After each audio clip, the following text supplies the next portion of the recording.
Hi friends, good morning. Today next day. అందరు breakfast చేసినారా?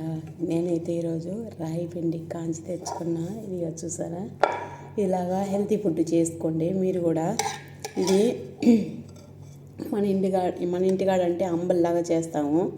నేను నేను కువైట్కి వచ్చిన తర్వాత చాలా విషయాలు అంటే నేర్చుకున్నాను. నాకు నిజంగా ఏం రాదు, అసలు వంట రాదు. కానీ నాకు ఇప్పుడంతా వంట చేయాలంటే ఇష్టం. కానీ కొన్ని నాకు అవైలబుల్ ఉన్నప్పుడు చేస్తాను. ఈ రాగి పిండి చూడండి, ఇది బాగా హెల్తీ ఫుడ్ మనకి. ఎందుకంటే ఇది తాగిన తర్వాత మనకి మోకాళ్ళ నొప్పులు హెల్త్, తర్వాత వచ్చి మనం స్ట్రాంగ్గా ఉంటాము. ఎప్పుడు రైస్ తినద్దండి. ఇంటికాడ నుంచి కువైట్కి వచ్చేవాళ్ళు కంపల్సరీ అంటే మనకి ఇక్కడ ఏదైతే అవైలబుల్ లేదో దొరకదో అలాంటివి ఇండియాలో నుంచి కువైట్కి వచ్చినప్పుడు మీరు ఏ కంట్రీలో పనిచేసేటి కంటే కూడా అక్కడికి తెచ్చుకోండి. కానీ ఇంకొక విషయం ఏమంటే, నేను ఈ రాగి పిండి వల్ల ఎన్నో చేశాను. హల్వా కూడా చేస్తుంటాను.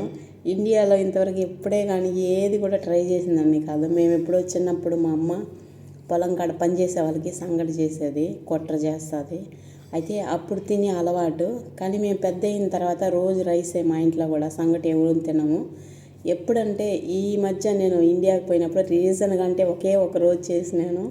అది నేను మా అమ్మకి చెప్పిన, ఈరోజు మన ఇంట్లో చికెన్ కర్రీ కదా సంగటి చేసుకుంటామని. అది కూడా నేను వీడియో పోస్ట్ చేసి ఉంటాను. కానీ ఈ రాగి పిండికి మాత్రం స్పెషల్ ఉంది. ఎందుకంటే ఉత్త రాగి పిండి కాదు ఇది.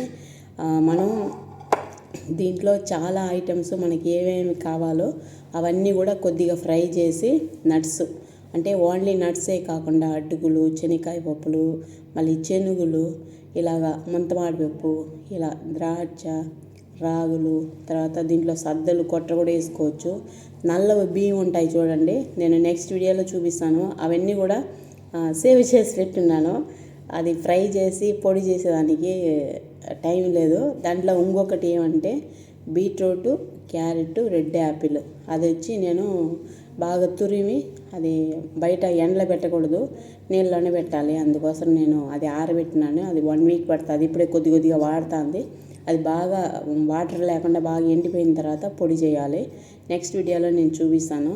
అలాగా మీకు టైం ఉన్నప్పుడు, మీకు ఎవరికైనా కాళ్ళ నొప్పులు ఉన్నప్పుడు, మనం ఎంతదా మెడిసిన్ తింటే కూడా, మెడిసిన్ మనం తినిన త్వరకే కొంచెం మనకి యాక్టివ్గా ఉంటాము. తర్వాత వచ్చి మనకి ఆల్రెడీ కంటిన్యూగా మనకి పెయిన్ వస్తుంది.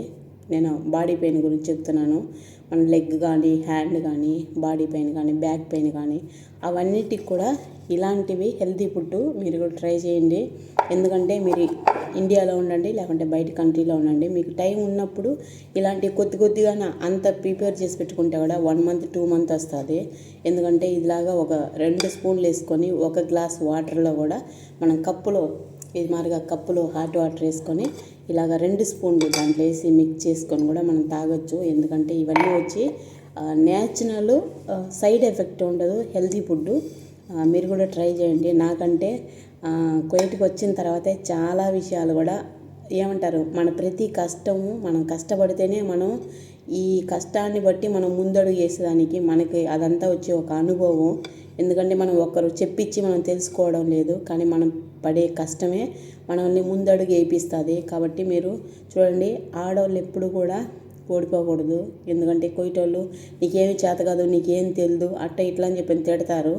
అలా తిట్టినప్పుడు మీరు కుంగిపోవద్దండి. ఎందుకంటే నేను కూడా మీలాగా ఎన్నో ఇబ్బందులు పడతాను. కానీ మనం ఏమంటారు, మనం ఎదుటి మనిషి ముందు మనం మాట్లాడే మన చిరునవ్వే ఎదుటోళ్ళకి కూడా మన ఫీలింగ్ వాళ్ళకి అర్థమవుతుంది. కాబట్టి ఎవరు కూడా మీరు వేరే వాళ్ళతో మాట్లాడేటప్పుడు మొహం చెంగిలించుకొని మాట్లాడద్దండి. మన మొహంలో ఉండే ఆ చిన్న స్మైలే వాళ్ళ బాధల్లో ఉంటే కూడా మనం మాట్లాడే 1 నిమిషం 2 నిమిషాలే వాళ్ళు హ్యాపీగా అంటారు, మనం కూడా హ్యాపీగా అంటాము. సో మనం హ్యాపీగా ఉండి ఎదుటోళ్ళు కూడా హ్యాపీగా ఉంచాలి. నేనైతే అలాగే అనుకుంటాను.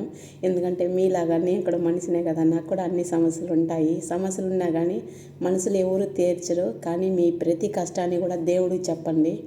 మనం ఒక్కరోజుకి 24 గంటలు కనీసం ఒక 5 నిమిషాలైనా దేవుడికి మనం టైం ఇవ్వాలి.